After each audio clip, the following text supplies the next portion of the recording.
यहाँ पे 2000 से ज्यादा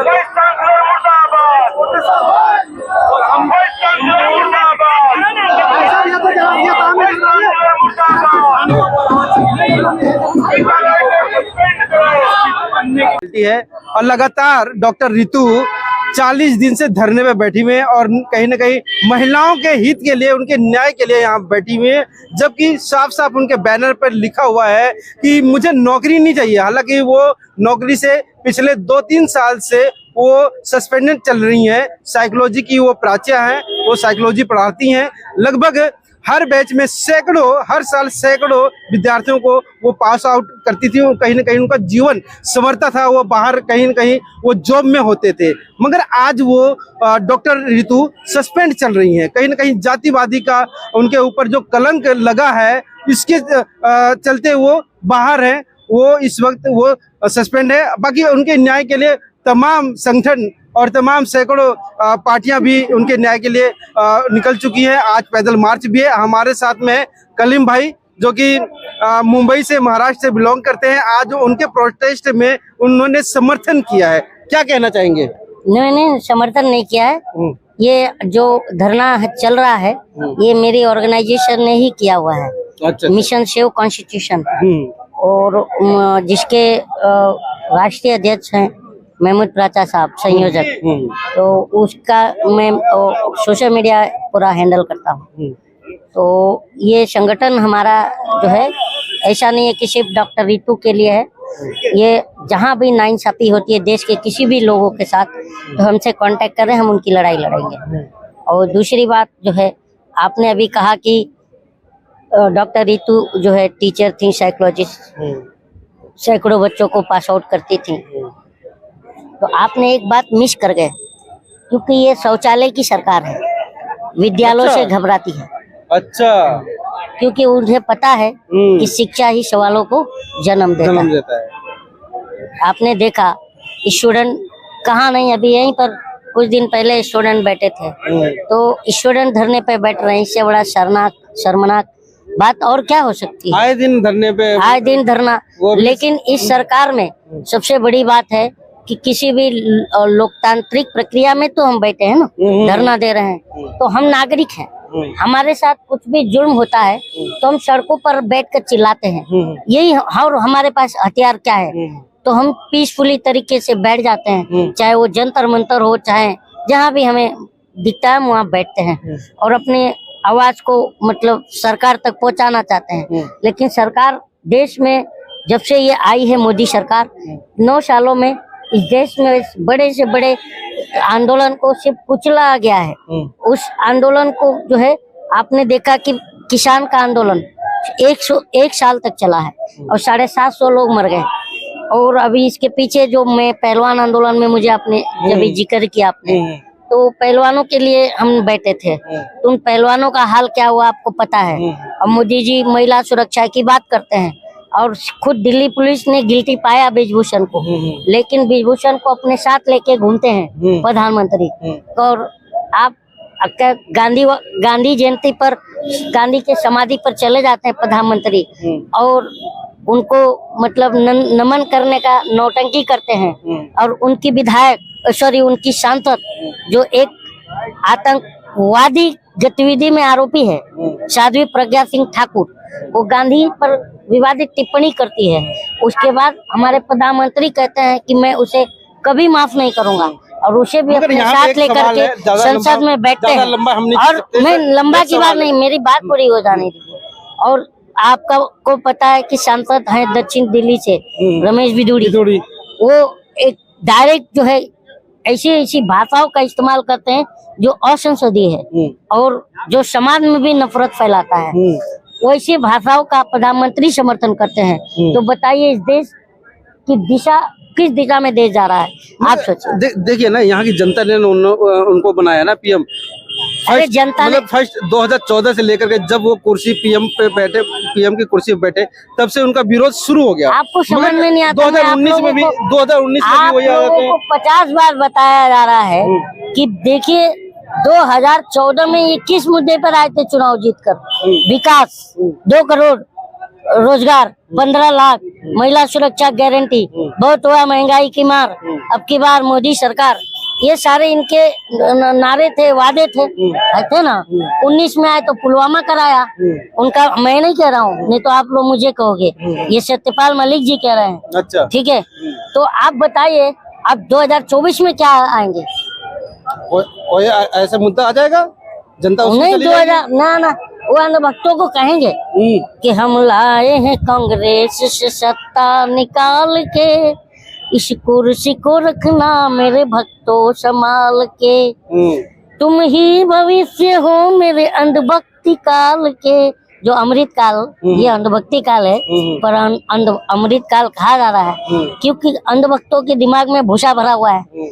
तो जहाँ दिमाग में भूसा है उन्हें सही गलत का ज्ञान कहाँ से होगा?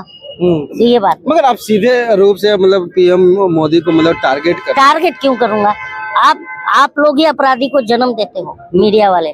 पहली बात, that is my constitutional right to ask you question from government and प्रधानमंत्री। तो आप बोलते हो टारगेट क्यों है, तो मैं टारगेट मतलब सवाल ना करूंगा।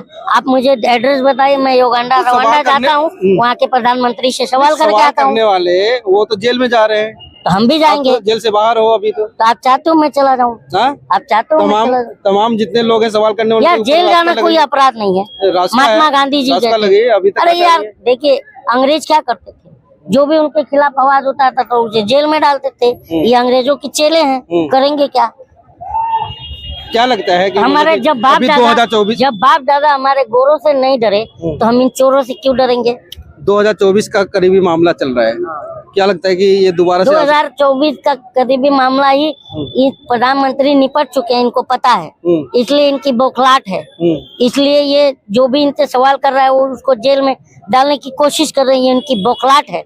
और ये प्रधानमंत्री को नहीं पता है कि इनकी झूठ को हम जनता ने पकड़ लिए हैं और हर चौराहे पर खड़ा होकर के और हम कहेंगे कि चलो रे झोली उठाओ चौकीदार, अब जाने की तेरी रुत आई। चौकीदार की जाने की रुत आ गई है और चौकीदार रो रहा है। अरे और भैया, प्रधानमंत्री को चौकीदार बता रहे हो आप कहीं न कहीं मतलब जेल में जाने का रास्ता साफ कर रहे हो। भाई सबसे बड़ी बात है कि आप पत्रकार, पता नहीं पत्रकार हैं और या चाटुकार हैं या दलाल हैं।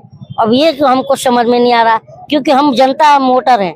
सवाल किससे करेंगे बताइए? हम जिसे वोट देंगे किससे सवाल करेंगे? कांग्रेस, राहुल गांधी से करें? नहीं, कहीं न कहीं कैसे करें? नहीं, विपक्ष को भी मतलब कम से कम मजबूत होना चाहिए ना। तो हम विपक्ष हैं यार। राहुल गांधी तो पप्पू निकल गए, राहुल गांधी तो पप्पू निकल गए। अच्छा, राहुल गांधी पप्पू निकल गए और आप महाज्ञानी हो ये माइक पकड़ के, है ना? वो ऑक्सफोर्ड, हार्वर्ड यूनिवर्सिटी, मैं नहीं बता रहा हूँ, उनको बोला गया, संसद में बोला गया। अरे यार, कहने वाला ही पप्पू साबित हुआ कि नाले से गैस निकलवा रहा था, बादल में रडार छुपा रहा था, टरबाइन से ऑक्सीजन पकड़ रहा था, जो कि पॉसिबल ही नहीं है। तो पप्पू कौन है? गटर से गैस निकलता है? बताओ। बिल्कुल, हाँ निकलता है।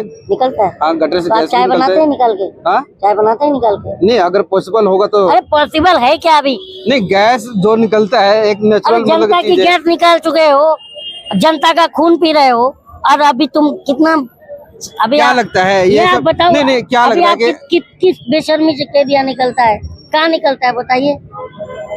गटर में माचिस डालोगे वो उसमें भपका निकलेगा। अच्छा, हाँ, गटर में खाली माचिस डालें?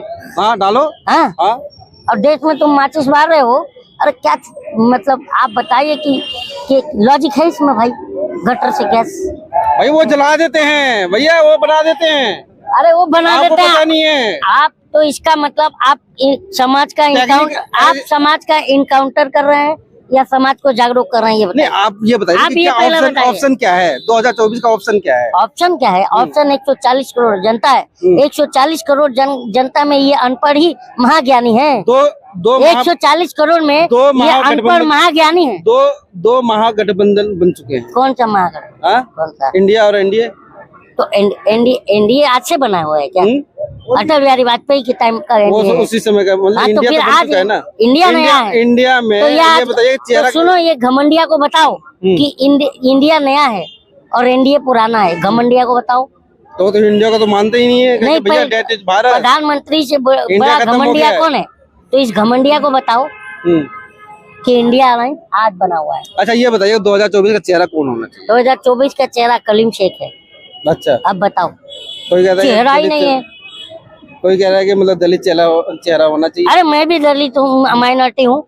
जब ऋषि सुनक जाके वहाँ पर ब्रिटेन में प्रधानमंत्री बन सकता है, जहाँ पर हिंदुओं की आबादी एकदम अल्पसंख्यक है, तो हम भी यहाँ अल्पसंख्यक है, तो वहाँ का प्रधानमंत्री आता है, ताली बजाते हो, अरे ऋषि सुनक प्रधानमंत्री, हिंदू प्रधानमंत्री। तो भाई वो एक ईसाई देश में एक हिंदू प्रधानमंत्री माइनॉरिटी पहुंच सकता है।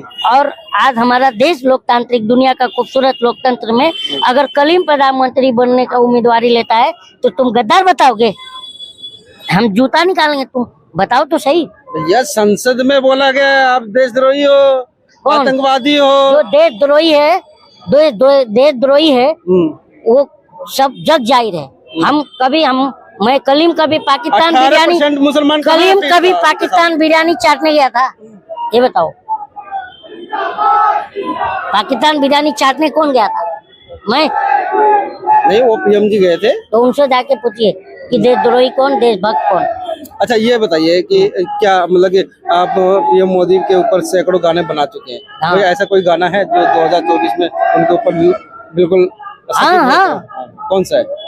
अजी झूठ बोलकर कहाँ जाइएगा, जहाँ जाइएगा हमें पाइएगा, अजी झूठ बोलकर। और चौराहे पर आए ने बोले थे ना, तो चौराहे पर प्रधानमंत्री नहीं आएंगे, तो 24 में हम जनता खींच के लाएंगे और कहेंगे कि चौराहे पर एक बार आ जाओ तो जाने, अच्छे दिन हमारे ले आओ तो जाने, 2 करोड़ रोजगार दिलाओ तो जाने, न दंगा फसाद कराओ तो जाने, अजी लाख जुमलों में छुप जाइएगा, अग्निवीर बनाकर न बच पाइएगा। तो साथियों हमारे साथ में थे कलीम भाई।